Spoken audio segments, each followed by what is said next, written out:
Beaucoup de gens se demandent de quoi se base un pape pour choisir un nom. Le choix du nom pontifical est libre et personnel. Lorsqu'un nouveau pape est élu, il choisit un nom pour marquer son pontificat d'un symbole, d'une orientation et d'une inspiration particulière.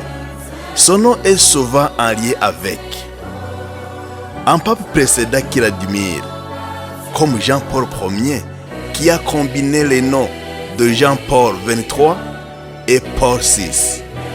En C, comme François, qui s'est inspiré de Saint François d'Assise, symbole de simplicité et d'attention aux pauvres.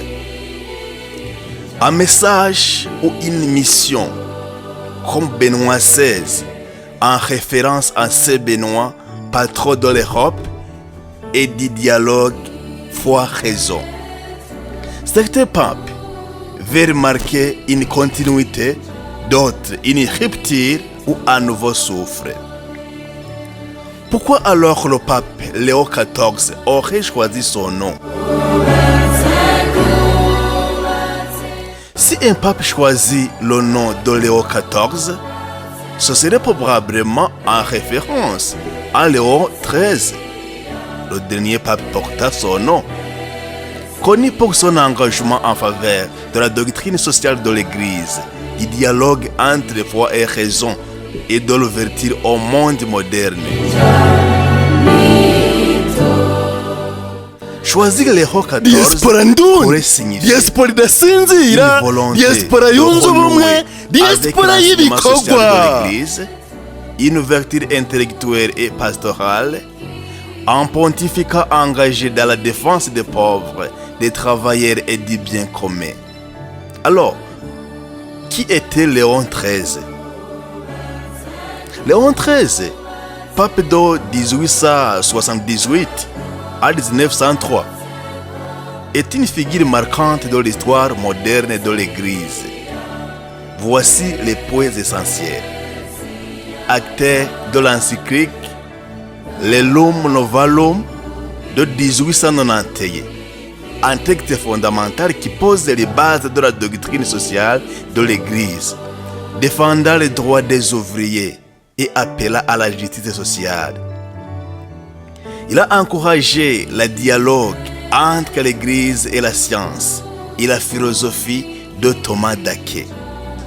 Il a favorisé l'unité de l'Église et le rapprochement avec les églises orientales.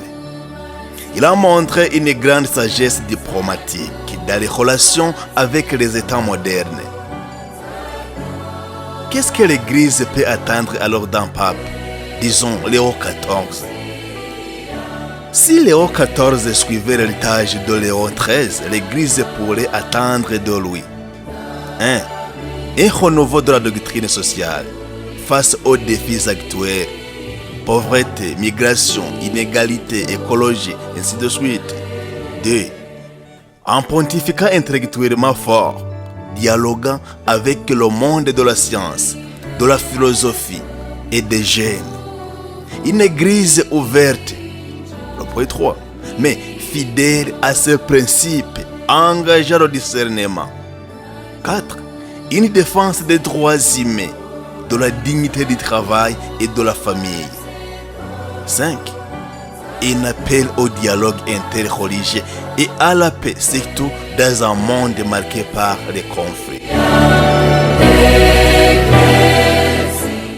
Alors, si nous vous disons d'une façon approfondie de quoi se base un pape pour choisir son nom, le choix du nom pontifical est une tradition millénaire qui n'est régie par aucune loi stricte, mais qui porte une grande signification symbolique et spirituelle. Lorsqu'un cardinal est élu pape, l'un de ses premiers actes est de choisir le nom sous lequel il exercera son ministère de successeur de Pierre. Les critères qui influencent ce choix sont multiples.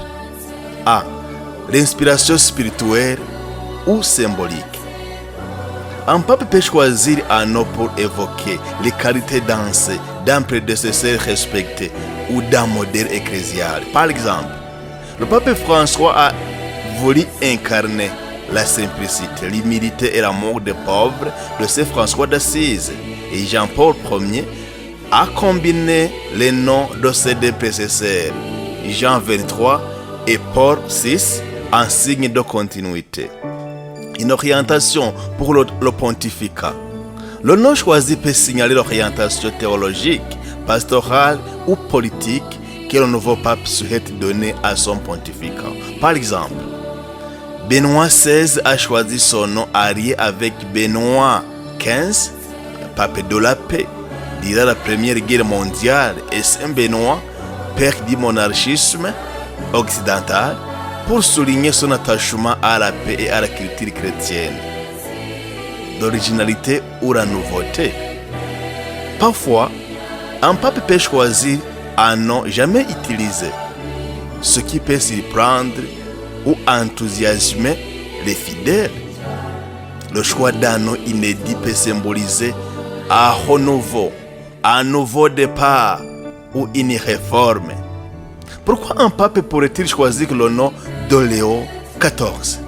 Si un pape choisit le nom Léo XIV, ce serait un hommage explicite à ses prédécesseurs de même nom, en particulier Léo XIII, figure majeure de l'Église moderne.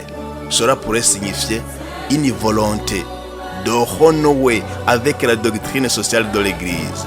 Léon XIII est surtout connu pour son encyclique Le Rerum Novarum de 1891 qui dénonçait les injustices du capitalisme sauvage et appelait à la justice sociale, à la dignité du travailleur et à la coopération entre classes sociales. Léon XIV pourrait vouloir renforcer cette tradition à l'ère où la mondialisation, des crises économiques et du dérèglement climatique. Promouvoir le dialogue foi-science et réseau théologique. Léon XIII avait une grande ouverture intellectuelle.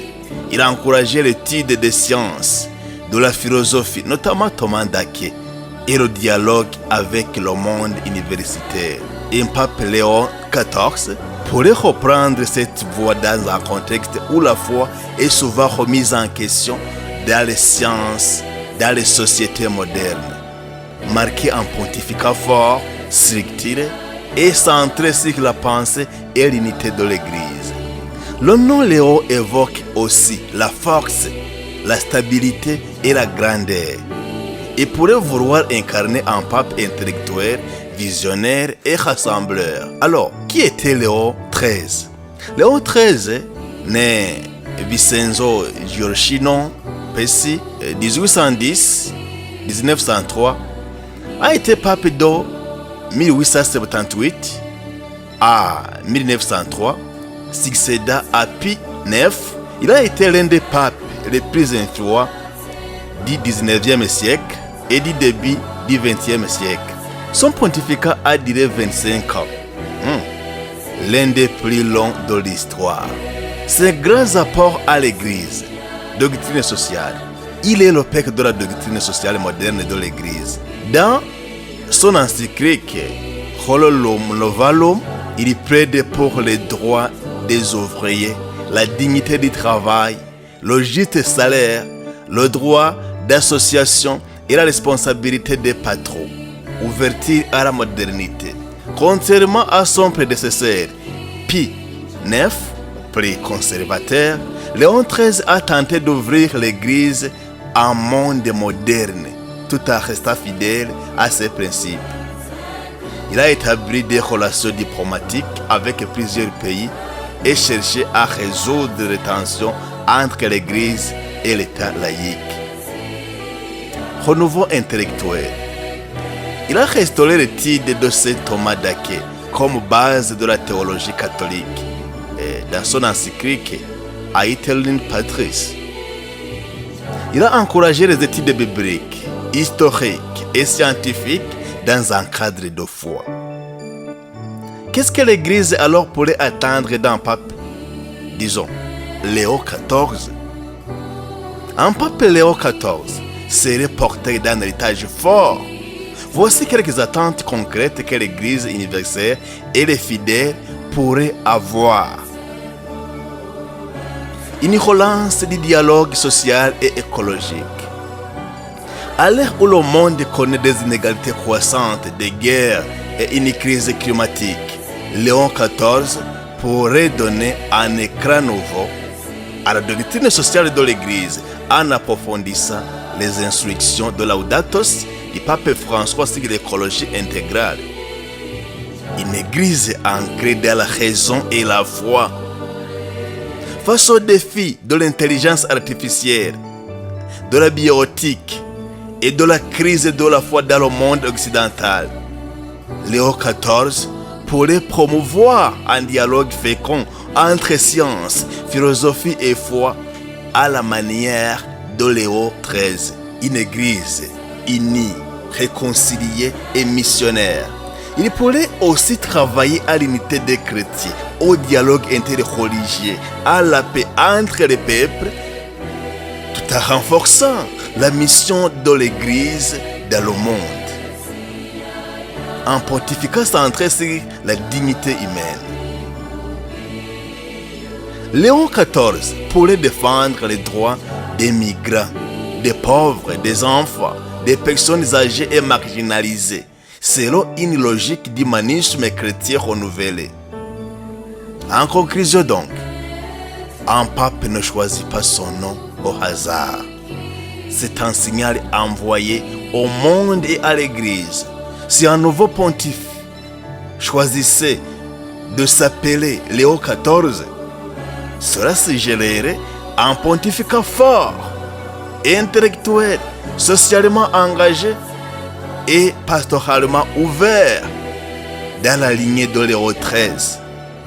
Son nom résonnerait comme un appel à une Église pensante, agissante et proche de tous. Pourquoi le nom Léon XIV?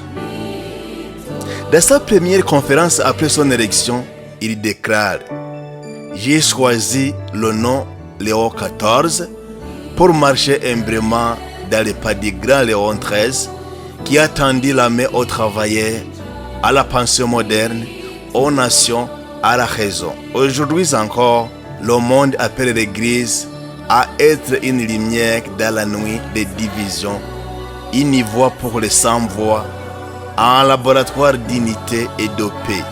Si nous essayons d'extraire son discours lors de son intronisation de Léon XIV, il a dit: frères et sœurs du monde entier, je viens à vous avec les pieds nus de l'Évangile, les mains ouvertes de la fraternité et les yeux levés vers le Christ qui ne cesse de dire à son Église: n'aie pas peur.